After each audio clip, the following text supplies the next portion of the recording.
Sabi ko sa inyo, be careful. When she was running for vice mayor, I was putting her on deck to be mayor.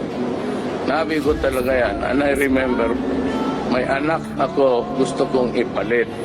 Kasi gusto ko ang Davao mahawakan. Ito sabi kong anak ko ito, kaya niya pero bantay kayo. Bantay kayo sa babae. Ito kaya talagang nananapak ito. Baski sa akin, sumasagot yan. Ayaw ko na lang magipag... It's really...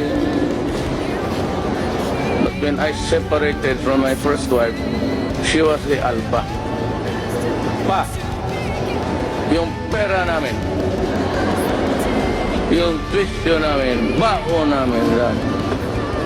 Balikan ko ngayong hapon. Pag wala ka, huwag ka magpakita sa akin.